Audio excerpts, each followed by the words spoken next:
Hello friends, welcome to Gikku Diaries YouTube channel for the first episode of this ICC Men's T20 World Cup. I will be bringing regularly like I did during the IPL 2024, regular analysis, review of matches and particularly India's matches.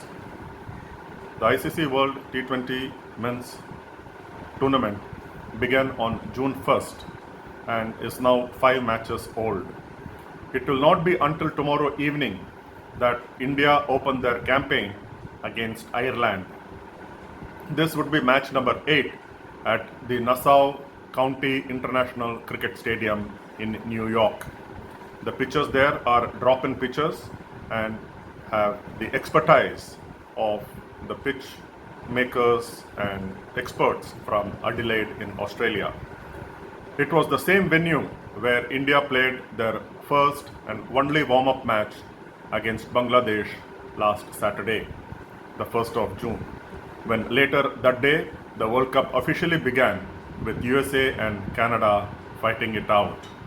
Going by the practice match at the venue where India would play 3 of their Group A matches beginning tomorrow against Ireland, and that includes the much awaited clash against Pakistan on June 9th, followed by the match against USA on June 12th. After which India go to Florida for their final Group A match against Canada on June 15th.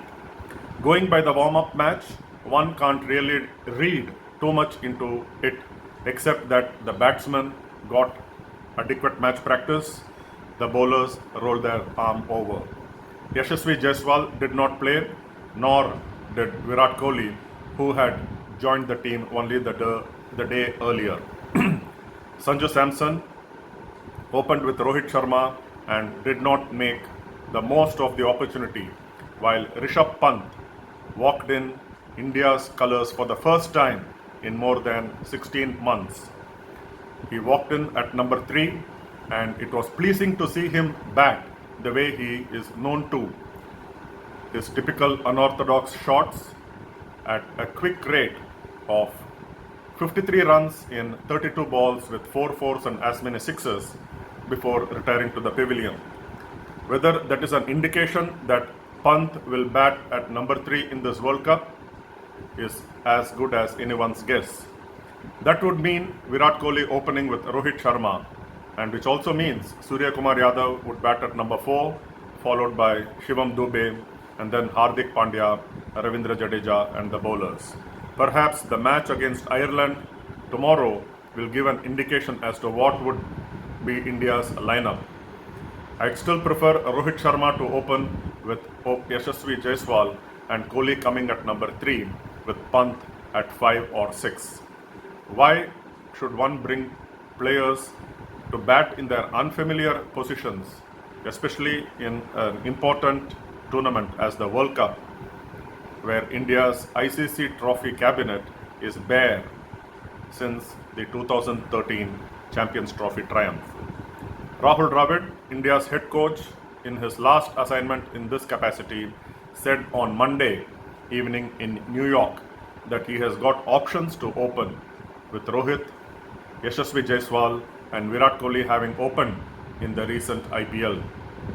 Though he did not reveal the cards, he said India have 3 options and pick and choose depending on what kind of combinations he was going with and also the conditions. It may work, that is bringing Rishabh Pant at number 3, or it may not fire, but why go in with experiments? Shivam Dube too did not make the most of the batting opportunity in the practice game, but what was encouraging from him was that he bowled 3 overs and picked up 2 wickets. Rohit Sharma had in his address to the media early in May, after the men's T20 World Cup squad, India squad was announced, that he would give Shivam Dube the bowl, though Dube did not bowl much in the IPL for Chennai Super Kings. India will look at what went wrong in those final hurdles be it the final of the World Test Championship against Australia or the ICC Men's Cricket World Cup, which is the 50-over format, final against Australia in Ahmedabad last year. India losing to Australia in both the finals, and will do well to learn from those mistakes and go that extra yard to cross the line and emerge triumphant. The drop-in pitches in the USA may be slow, and India will do well to use its immense experience and adjust to the conditions quickly and come up with good performances. Rahul Dravid also said that the conditions may not be the same from day to day, and it could vary. Like he said, what could be a slow wicket today may not be the same when India play tomorrow evening. But he also said it need not be the case. Going by the South Africa versus Sri Lanka match at the same Nassau County International Cricket Stadium in New York, the pitch was slow, the outfield was slower, and Sri Lanka were bowled to the lowest ever T20 international score, which is 77, with South Africa bowlers led by Anrich Nortje calling the shots. Nortje came up with magical figures of 447 in his 4 overs to be eventually named man of the match for his match-winning performance.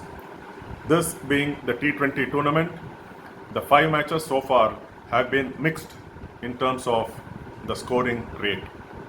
The venue in Dallas was a high-scoring one where USA beat Canada in the opening match by 7 wickets, chasing down Canada's 194 for 5. Whereas co-hosts West Indies fought it hard against Papua New Guinea to win by 5 wickets, chasing a target of 138.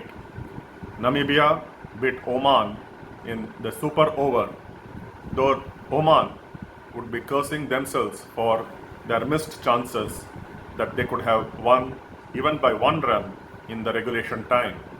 And Afghanistan earlier in the day were too good for World Cup T20 debutants, Uganda, earlier in the day. Afghanistan pacer left armer Fazal Haq Farooqi produced the 4th best bowling figures in T20 World Cup, 5 wickets for 9 runs in his 4 overs. The first round of matches where the 20 teams, as many as 20 teams are playing in this tournament, split into 4 groups of 5 teams each, play each other once in their groups, and it will see some one-sided matches like the Afghanistan versus Uganda one. There will be some close matches where even 2-time champions West Indies struggled to cross the line against Papua New Guinea. I was particularly impressed with the PNG attitude and how they made West Indies fight for their win. An upset or 2 would be on the cards, but largely the fancied teams should sail into the second round, which is the Super 8, where the top 2 teams from each group of the first leg will be split into 2 groups and play the teams from their group once before the semi-finals and the final. The Super 8 will have teams like this: A1, B2, C1, D2 forming a group and play among themselves once, and the other group will have A2, B1, C2 and D1 playing among themselves. The likes of India and Pakistan, defending champions England, former champions Australia, South Africa, Sri Lanka, and 2 of either Afghanistan, West Indies and New Zealand are my 8 teams for the second round. Group C is probably a difficult group, probably the group of death, though some will also say the group having Bangladesh, Sri Lanka and New Zealand to be the group of death. It is difficult to say whether Afghanistan, West Indies and New Zealand, which of the two teams will go to the next round? Because New Zealand will have to play really out of their skins if they are to advance, and West Indies will have to pull up their socks and do better than they did against Papua New Guinea. Looking at the other groups, India and Pakistan from Group A should have it easy, and the match between India and Pakistan on June 9th should decide the group topper. India and Pakistan should sail through and should have it easy against opponents like Canada, USA and Ireland, though one cannot take Ireland lightly. Group B, I don't see Namibia, Oman and Scotland causing an upset against England and Australia, whereas from Group D, it should be South Africa and Sri Lanka, though Bangladesh can be unpredictable. And if Bangladesh can put it across their arch rivals Sri Lanka, it would be Bangladesh joining South Africa in the second round. Thanks for watching. I'll be bringing more such episodes as the tournament wears on. Take care, stay safe, and today being the day of the general elections results, may the best party win and may India be governed by a true leader. Thank you. Bye-bye. Take care.